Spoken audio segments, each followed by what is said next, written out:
Well, hello everyone, Silly Tuck here as always. This is ECW Extreme Championship Wrestling, episode 67? I feel like that's right. This is the first Hardcore TV of March 1999.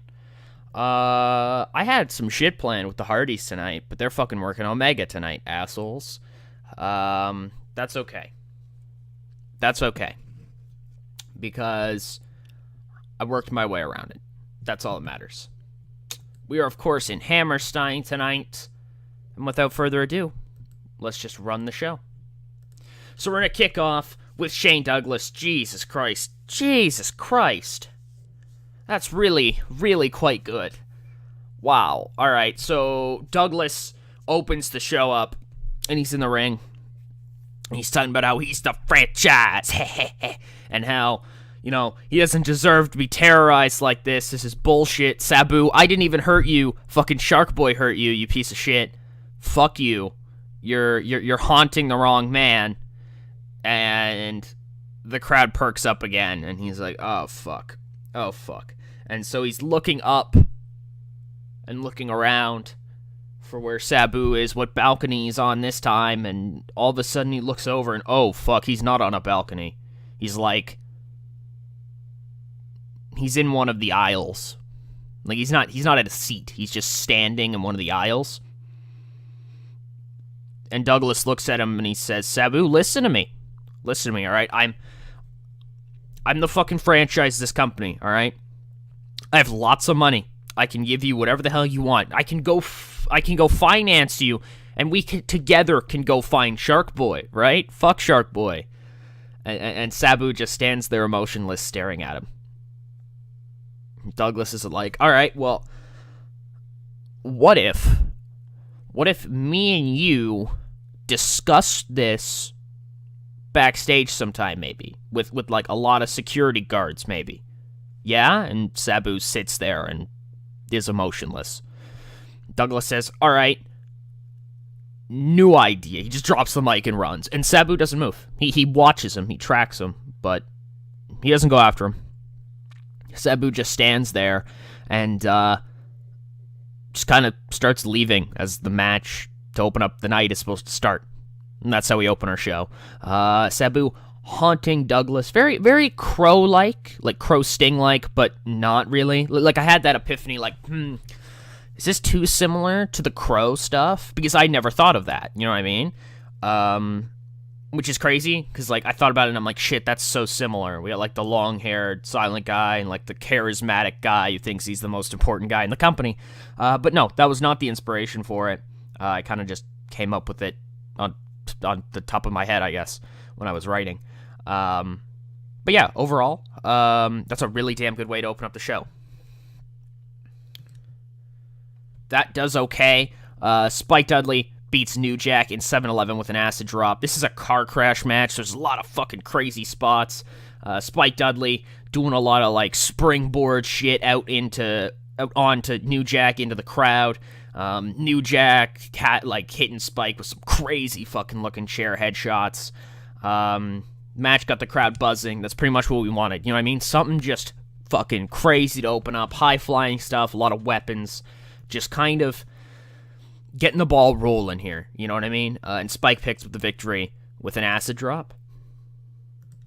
Moving forward, 82B, as we have Kurt Angle, and it's like a training montage that you'd see in like an 80s movie, and he's like narrating the whole thing like, I am going to come back better than ever for you people, because I am your Olympic hero. I am your Olympic hero. I am your Olympic hero. I want that one. That's the take. I am the gold medalist, the only gold medalist in ECW. I am the best wrestler here. I should be world champion, but we're gonna cut that. I don't need that on there. I am Kurt Angle, and I'm the best. And he's like, it's just a really fucking great. You know what I mean? Like, if you watch my 01 stuff with 370, it's like that kind of stuff, but very low budget, and kind of making fun of the fact that it's low budget. We have an angle backstage Lance Storm, Candido, Hardcastle, and Cage are having a confrontation. They're not fighting. I think Paul Heyman has put in the no touchy rule.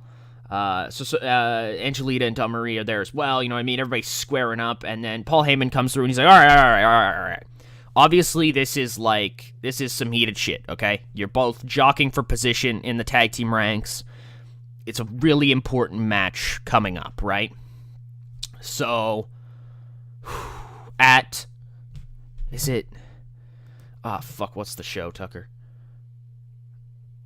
Living Dangerously, right? At Living Dangerously, we're going to have the Stormtroopers take on the Suicide Blondes.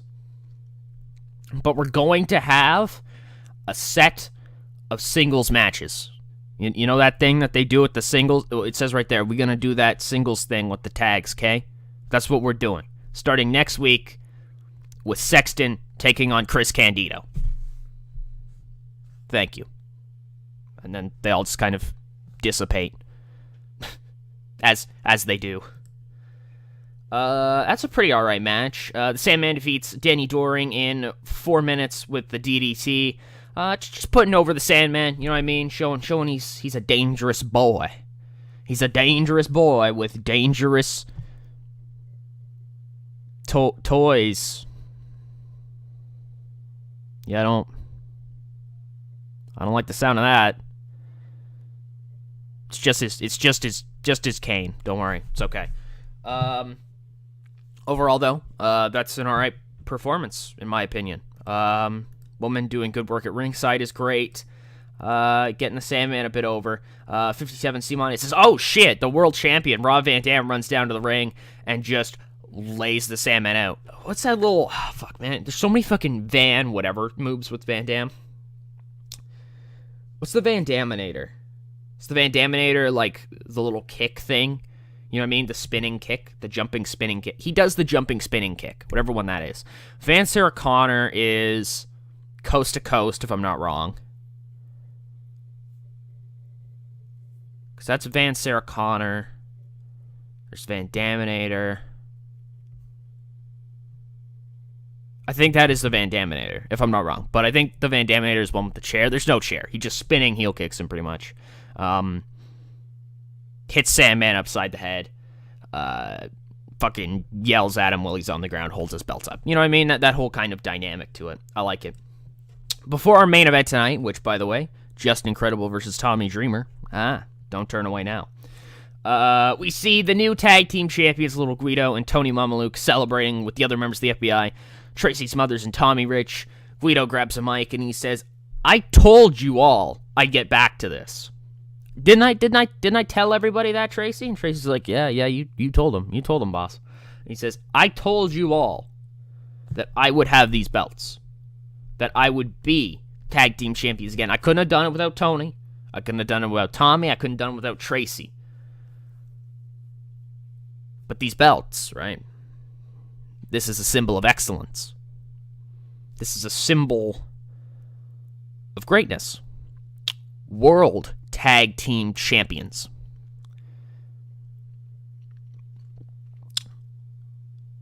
That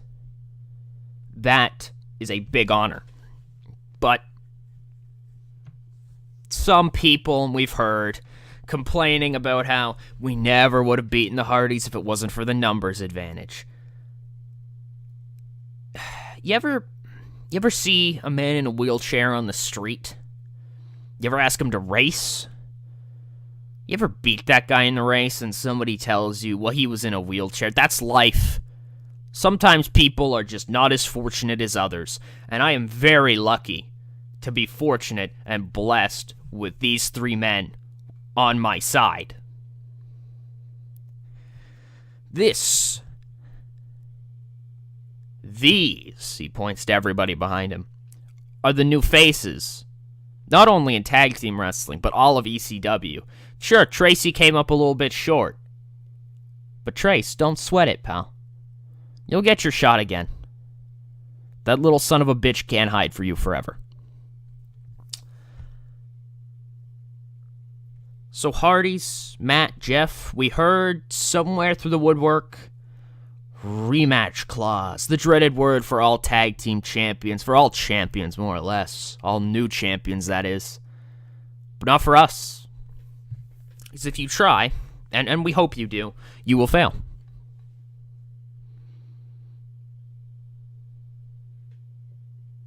And that's just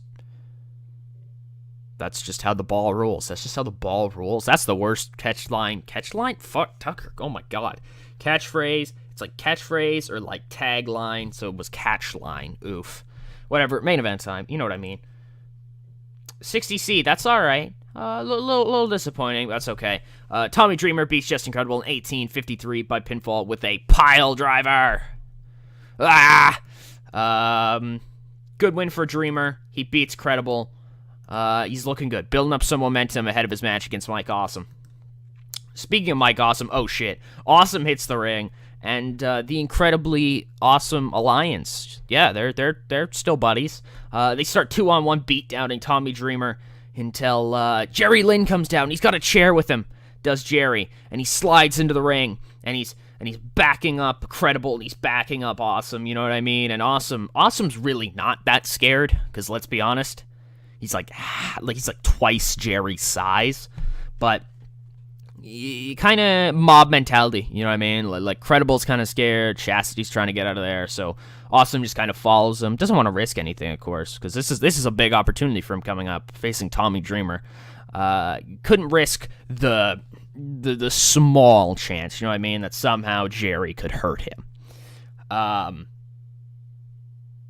so ECW Hardcore TV for tonight ends with Jerry Lynn checking on Tommy Dreamer, you know what I mean? Like trying to make sure he's all right. Some medical staff come down, and Credible, Chastity, and Awesome kind of backing up on the ramp, looking at their handiwork as Lynn kind of looks on at them. And there's a big implication that's probably going to be a tag team main event next week. Dreamer, Lynn versus Incredibly Awesome Alliance. Overall, 69C plus, up in 7. I'm fine with that. That's a pretty damn good rating. That Angle promo did pretty well. He'll be back next week. He's got a revenge match against Spike Dudley, I believe, coming up for the pay-per-view, Living Dangerously. I don't know if I hyped it up for that. I might just hyped it up for a Hardcore TV, but we're close enough. I'm just going to put it on the pay-per-view. Shane Douglas and Sabu are on fucking fire right now.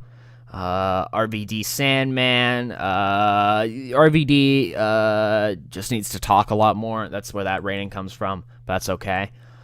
Overall, though, I'm pretty happy with that show. That's Espiritu. He's a member of Los Vatos Locos. What? The Barrio Boys, the Black Family. And several other shirts. Oh, they've had rivalries with them. They claim to be followers of the band Kiss, as made obvious by their look. Is that really what a follower of the band Kiss would wear? I feel like people who like Kiss's music are just normal people. All right, whatever. What do we got here? Okay. All Japan Dragon Tornado 1999. Let's see this right here. Probably really good, right? Yeah. Misawa defeated Kawada. Oh my fucking god, 99. That's really solid. ECW did well. That's good. Common Ground. Who's that?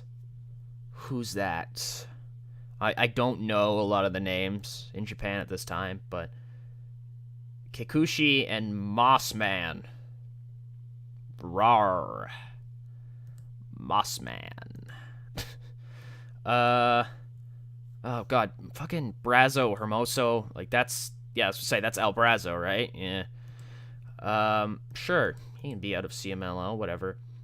NWA UK hunting season. Ooh, Omega down to the last man. Kid Dynamo defeated Joey Matthews, so Shannon Moore beat, Joey Matthews.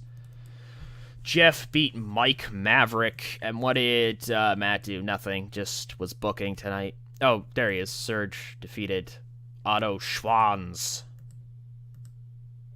Okay. Anyway, UK new team. Justin Richards. Money Muscles Manfield. They're officially a regular team as the Apron Dwellers. Wow. Sandman thanks Christian Christian Cage? What? Christian Cage is going to be a star. That seems about right. And there's nothing really else to talk about. I've got, of course, my my Southeast show that we do every once in a while to get the pop up in the Southeast region. We're getting there. What do we need? We need 47 importance. We're at 39, and that goes up every time we increase our pop, I do believe. Yeah, so we went up 2 last month. We're going to try to keep her going here with another successful Southeast event.